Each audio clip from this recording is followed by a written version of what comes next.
no solo era un criminal, era el arquitecto de uno de los horrores más perturbadores de la era digital.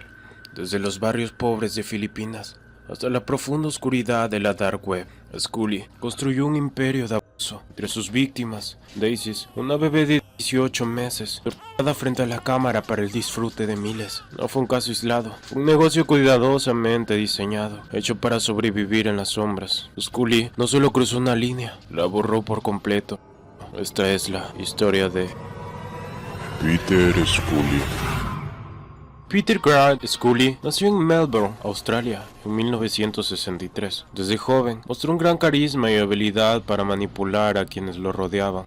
Al crecer, fue desarrollando un comportamiento narcisista y controlador. Logró casarse y tener 2 hijos, y por un tiempo vivió como un padre de familia aparentemente normal. Sin embargo, su vida privada y profesional escondía un camino hacia la delincuencia. Scully nunca fue un trabajador dedicado. En lugar de seguir un empleo estable, comenzó a incursionar en fraudes inmobiliarios. Atraía a pequeños inversores, prometiendo grandes rendimientos en proyectos inexistentes. Su esquema creció rápido, pero también atrajo la atención de las autoridades. En 2009, varias denuncias y demandas judiciales amenazaban con llevarlo a prisión. Scully decidió huir de Australia, abandonando a su familia sin mirar atrás. Se trasladó a Filipinas con una nueva identidad y comenzó a vivir como un expatriado.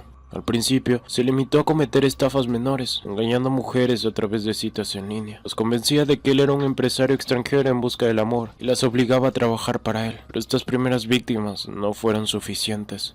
La oportunidad de explotación en Filipinas era mucho más amplia. El verdadero cambio en la trayectoria de Scully ocurrió cuando entendió que la explotación infantil era un negocio multimillonario en la dark web. Filipinas, con sus altos niveles de pobreza extrema, ofrecía un acceso casi ilimitado a niños vulnerables. En los barrios más empobrecidos, muchas familias no podían alimentar a sus hijos, y algunas estaban dispuestas a entregarlos a cambio de promesas de trabajo, comida o dinero. Este contexto ofrecía a Scully un suministro constante de víctimas. La clave era la anonimidad y la demanda creciente de contenido ilegal. A través de la dark web, Scully descubrió comunidades enteras dedicadas al intercambio de videos de abuso sexual infantil. Los usuarios de estas plataformas no solo buscaban pornografía, querían violencia, degradación y control absoluto sobre las víctimas. Y estaban dispuestas a pagar fortunas para obtenerlo.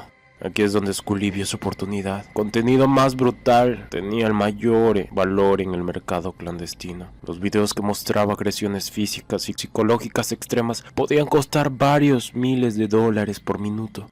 Los usuarios de la dark web no solo querían observar el sufrimiento, buscaban participar, dando órdenes en tiempo real o pidiendo videos personalizados. La oscuridad y la impunidad de internet eran el escenario perfecto para que Scully explotara este nicho sin temor a ser descubierto. Criptomonedas como bitcoins facilitaban las transacciones. Los compradores podían pagar sin dejar rastro, lo que hacía prácticamente imposible para las autoridades seguir el dinero.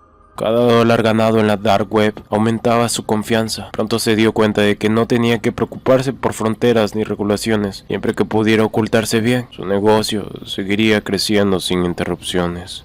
Scully diseñó su operación con precisión. Primero, identificaba a las familias pobres en comunidades rurales o barrios marginales de Filipinas. Ofrecía empleo, alimentos o alojamiento a las madres desesperadas, diciéndoles que cuidarían a sus hijos o que les darían una mejor vida. Una vez tenía a los niños bajo su control, las familias rara vez los volvían a ver. Scully se aseguraba de moverse rápido. Llevaba a las víctimas a casas alquiladas o abandonadas, donde las retenía durante días, semanas o incluso meses. Allí instalaba cámaras y equipos de grabación para producir contenido bajo demanda.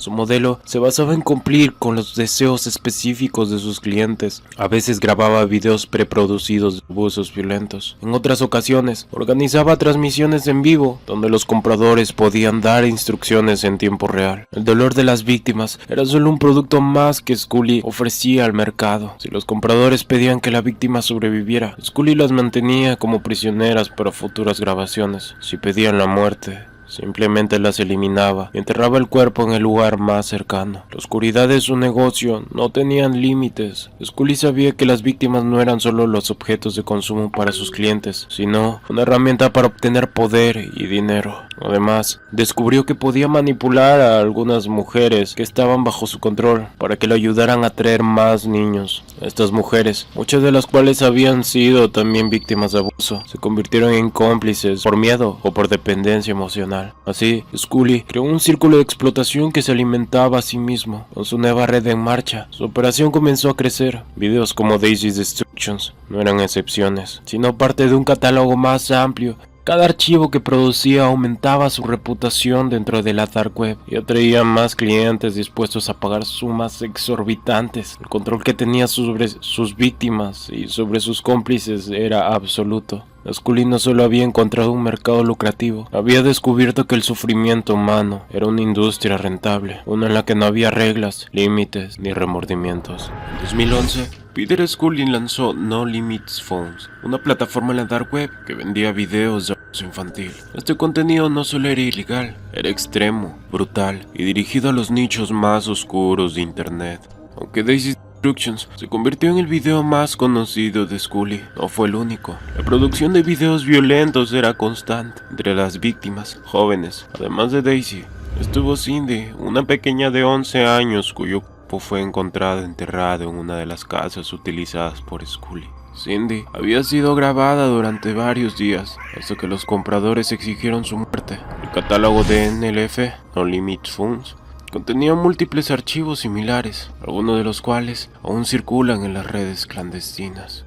Scully evitaba ser detectado, cambiando constantemente de residencia. Se mantenía en movimiento entre las islas de Filipinas, utilizando identidades falsas y alquilando casas en efectivo para no dejar rastro. Además, solo usaba internet cafés para manejar las operaciones en línea, reduciendo así las posibilidades de ser rastreado digitalmente. Su logística detrás de su operación era precisa, como si se tratara de una empresa profesional.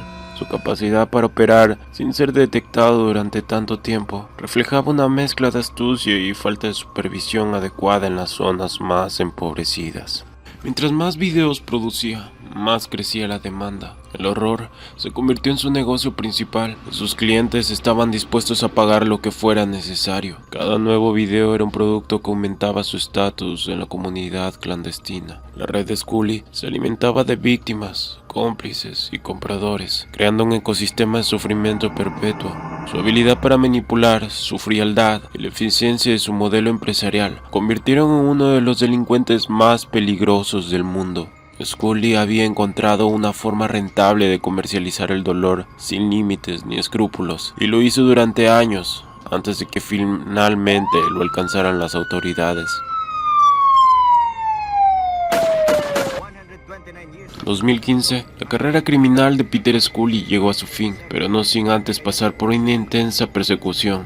Su captura fue el resultado de errores mínimos que el hombre, acostumbrado a operar en las sombras, no logró ocultar a tiempo. Una niña de 12 años, escapando de una de las casas donde había estado cautiva, fue la clave. Esta joven víctima logró contactar con las autoridades filipinas y revelar detalles precisos sobre las actividades de Scully y la ubicación de sus operaciones. La denuncia inicial permitió a la policía filipina identificar las casas que Scully utilizaba como centros de producción. En una operación policial en Surigao, los agentes encontraron restos físicos de las víctimas y cámaras ocultas junto a computadoras cargadas con videos perturbadores. Cada archivo recuperado era evidencia directa del horror que Scully comercializaba. Entre los materiales confiscados también hallaron rastros de criptomonedas, conectando las transacciones con la venta de contenido extremo en la dark web. Scully no estaba en el lugar, había dejado las propiedades rápidamente, moviéndose entre ciudades para evitar la vigilancia. Utilizaba múltiples alias y alquilaba casas por periodos cortos, siempre pagando en efectivo. Durante meses logró escapar, manteniéndose en constante movimiento. Sin embargo, cada lugar que abandonaba dejaba un rastro más claro. En uno de sus intentos por mantenerse bajo el radar, Scully cometió un error crucial. En Manila, utilizó su verdadera identidad para alquilar una propiedad temporal. La policía ya había estrechado el cerco sobre él, y esta pista fue suficiente para montar un operativo final. Las autoridades, con el apoyo del Interpol, allanaron su casa, su escondite, en febrero de 2015. The horrific crimes of Peter Scully make this one of the most harrowing stories I've ever told. We have 6 warrants for your arrest. El arrestado Scully no mostró miedo ni remordimiento. Se mantuvo sereno e incluso sonrió para las cámaras mientras los agentes lo esposaban. Dentro de la vivienda, la policía encontró evidencias incriminatorias, incluidas grabaciones inéditas y comunicaciones con sus cómplices en la dark web. Con Scully finalmente tras las rejas, el impacto de sus crímenes comenzó a revelarse en su totalidad. Las investigaciones descubrieron que habían más de 60 casos abiertos en su contra, cada uno relacionado con explotación, abuso y tráfico de personas. Lucille Margallo, una de sus cómplices principales, fue arrestada posteriormente y colaboró con la fiscalía, revelando detalles precisos sobre cómo habían operado la red y los roles de cada miembro. El juicio fue rápido y devastador. Las víctimas sobrevivientes declararon en su contra, compartiendo relatos que dejaron a todos los presentes sin palabras. After eating, Peter asked us to be naked, and we were photographed, and he took a video. The following day after breakfast, we were asked to dig a grave. Why did you have to do that? What were you told would happen to you? That we will be buried in the graves that we are digging. While Peter was assaulting me, Carmi Ann told me to shut up, and she covered my face with pillows so I won't scream.